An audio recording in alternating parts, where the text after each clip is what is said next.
Okay.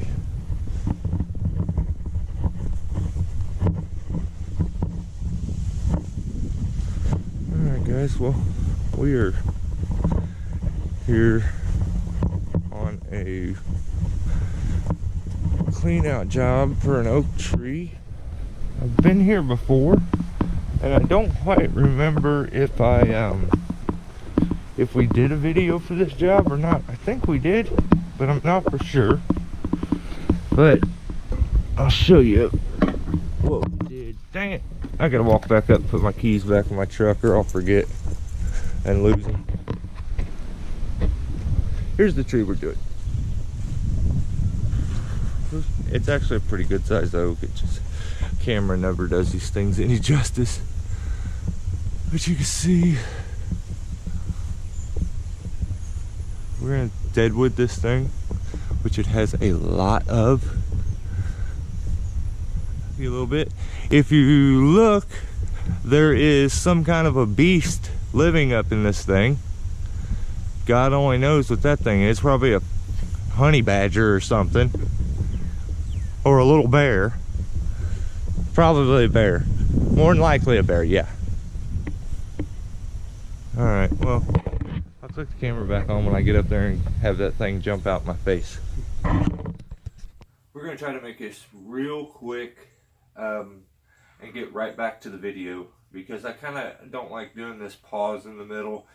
I feel like it's going to take away from the actual video, but I think for the masses, most would like a few visuals to understand kind of what I'm talking about. So first of all, we're just going to show spikes, gaffs, which is a big topic in this. You know, are they needed? Are they necessary? Is it a tool that's used always anymore? And it's not. But first, let's go to, this is the oldest set that I have. Straight up old L pads, big long gaffs on them. The single strap. The way they fit is, here's a boot. They just go straight on onto the heel. Usually as a climber, you want a boot that's got a good heel. That way it'll hold the shank up underneath there. You also want boots that have a steel shank in them, so that this part doesn't end up breaking the shoe down and hurting the bend in your foot. But yeah, they hook up like that. This single strap, you know, gets to where it kind of hurts. You can see how ridiculously long those old gaffs are. They're huge. They're probably 3 inches. Now I have, this is like a newer set of, they're brand new. They've never been used, tree gaffs. Same kind of straps for the bottom. You know, these are the straps that I always use on my setups. These are some gaff covers. Now, these aren't, the other ones were completely straight. You can see these got a bit of a bend made into them, which helps a little bit. So you're not feeling like you're standing on two spikes, you know, two little points. It's kind of a little further out of the way. It makes it, you can go straight down and it will actually kind of go into the tree. This is what, you know, the majority of tree guys, I believe, use. But, you know, over the years, I have, little by little, I've kind of come up with my own kind of setup when it comes to tree gaffs or tree spikes. And I'm going to show you my setup now. Now, these are, I'll show you. Let's find my original ones. Now, you see how big that gaff is? How long it is? And here are the gaffs that I actually climb on always. So, steel. Also, the new ones, steel. I believe that part may be a little thinner, maybe some cast or something, but that actually may be aluminum. But this entire spike is aluminum for these. So these are the ones I always use. I also have an additional pad here that runs down the side, because this part will often rub your ankle. So It's also made by Buckingham. It's I've never seen anybody else use them, to be totally honest. So these are a bit thicker of a spike, the width on them, just in general. So I feel like they rub my ankle a little more, but they're like about half the weight, if not less, than the normal tree spikes. And with this little gaff, it allows me to keep my foot closer to the tree, which I feel more comfortable that way. But I do end up dealing with a lot of like kick out. Also, a lot bigger pad, a lot more cushion on the pad, and they are Velcro. So that's the difference. And you know, and the advancements that they've started to make with these, you know, they have carbon fiber ones, a lot of different Velcros for these bottom straps, which maybe I may think about using sometime soon. But yeah, that is my gaff. So that's spikes. That's the whole concept with, you know, or that's a good view of just spikes in general. Those are considered pole gaffs that I use. A lot of pole climbers, like guys that do electric poles, stuff like that, will use them. So because they're so small and they don't have to deal with bark, so they don't need such a big gaff. They just need a real small one. I prefer those. So when I don't use tree spikes, I still have to get up the tree. So I'm going to use an ascender or a rope grab.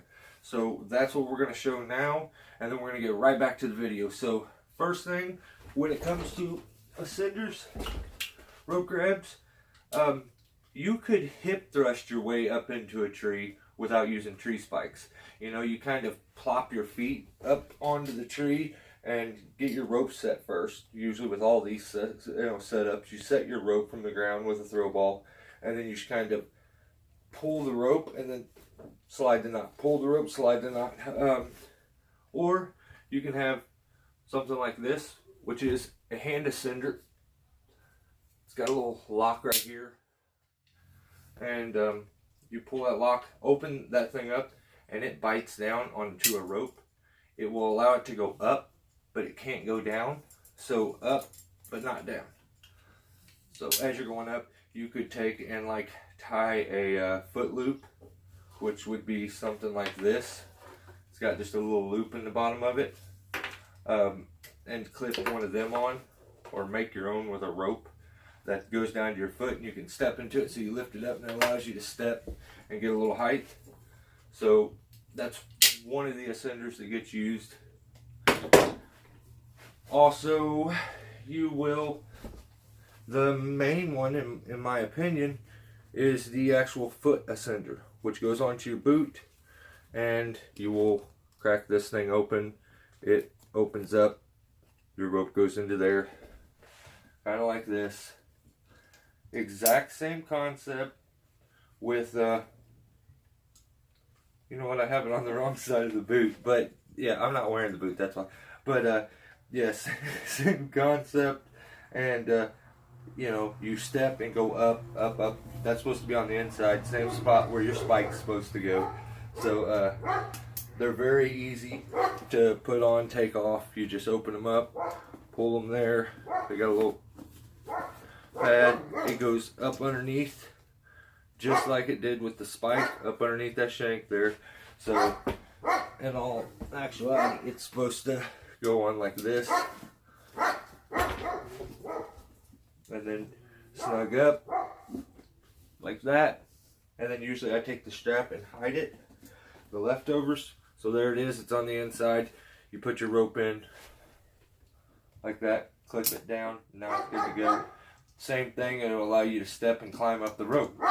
So if you're using one of these and you're not using the hand ascender, you would use a knee ascender, which I used an old foot ascender, which is what all this is from. Same thing as I just showed you.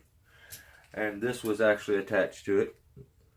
So I took it, I added a little attachment piece there, which also goes to this other one. And I made myself a knee ascender out of this. So I like it. I mean, it's what I need. it's got a bungee on it to help it self-tend. So you would just take this system here. It's got a foot loop down at the bottom of it. You'd put your foot in it, and you would clip this part onto, you know, your climbing device or your knot system there. And then, you know, your other foot would have a foot ascender. You would go up step, and as you lift it up, your device would lift, which will stretch this. Then when you take the weight off of it, it tends itself. So it's that same system. All rope grab systems are virtually the same. So all ascenders kind of work the same. That's why I was able to take a foot ascender and turn it into a knee ascender. Okay, so there are your ascenders. But I'm going to do one more. This is that middle ground that most people it's going to ruffle some feathers. You either have the stiflers that say spikes are a no-no, you shouldn't be wearing them. Some of them even do removals without spikes. Some of them hate spikes. Then you have guys that say, you know, it doesn't matter, it won't hurt the tree, use spikes. The industry standards say don't use the spikes if it's not coming down because it's unnecessary wounds, some airborne diseases it can catch, stuff like that. But not so much, I don't think, infecting it from bad tree to good tree. But I personally, this is that third, you know, there's spikes, there's no spikes. Then there's spikes, kinda. So if you're doing a huge section of a tree, a real large section, and you're going to be on this big section for a while, and, you know, I've been in precarious spots where, you know, I'm going to be on such a big section, why can't I wear my spikes when I'm on that section? On specifically that big section of that tree. So if I was doing a full prune, whatever, I wouldn't go there. But if I'm taking large sections out and I only spike the sections that I'm going to be taking out, I don't see a problem in that. So I needed to come up with a system where if I got stuck in a situation like that, I was able to go up into the tree, access the canopy, and get onto that section without ever using my spikes and gaffing the tree or leaving any wounds. So I come up, they do make spike ascenders. I didn't want to put an ascender on my spikes because they take up a bunch of space. I wanted to come up with an ascender that I could attach to my spikes, get all the way up to where I need, take it off real quick, use the spikes on that section, and then if I needed to move anywhere else, I could clip it right back on and do it again. So this is what I came up with. I have my spike here. Let's pretend like it's tied on. Alright, now I'm wearing it. Now I have this thing. It's another hand ascender, but it's a hand ascender with a little bungee on it. This little bungee right here is a lifesaver.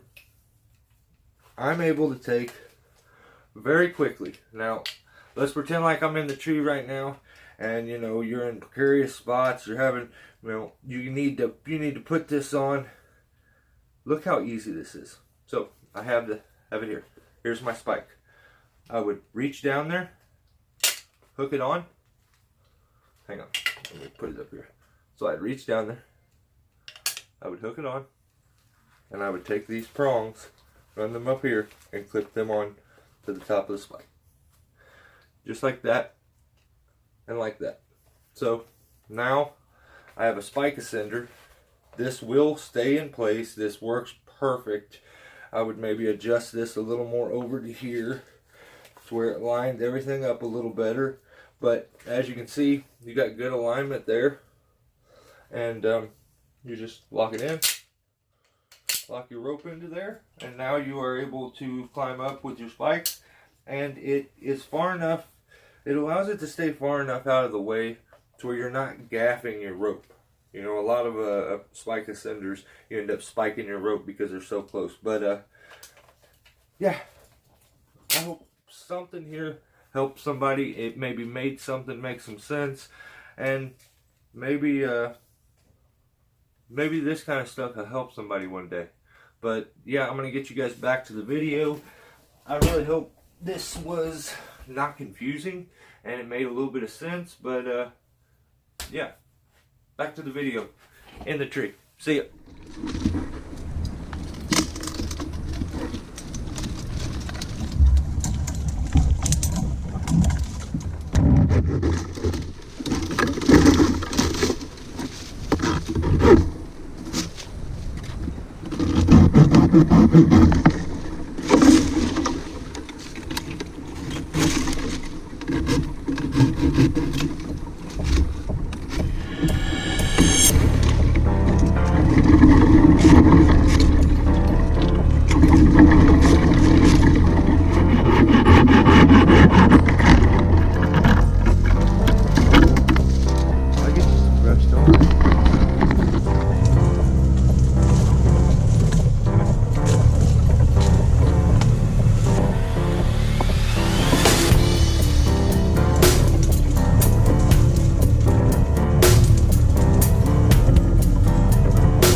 You can take that pizza up there. You can have it after. Look at this bird. He's just been chilling here. He's just coming back.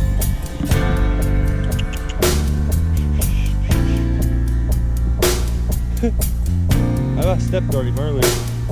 And it's not that he can't fly, he can fly fine. But yeah, just finished up with this. Step back here so I can get it in the camera shot. And there's the oak tree, cleaned up. Had to do a lot of end weight where stuff was dead, but I mean, it was in rough shape, but it looks fairly good now. Another spikeless climb, which are always fun. I always have tons of scrapes and shit all over me by the time I get them done.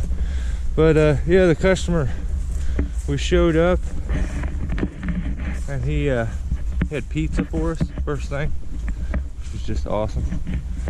Then he let us put all the brush here, same thing as we did last time when we worked for him. But here's a little better view of it, I guess. This side's nice. There you go. There it is. As you see, we kind of lifted here, and that's going to help these grow so they're not fighting for space. A little bit over the fence line here for the neighbors, and let some sun in. But that's it. A good old bundle of poison ivy at the bottom, and there's that dang bird again. What are you doing, bird?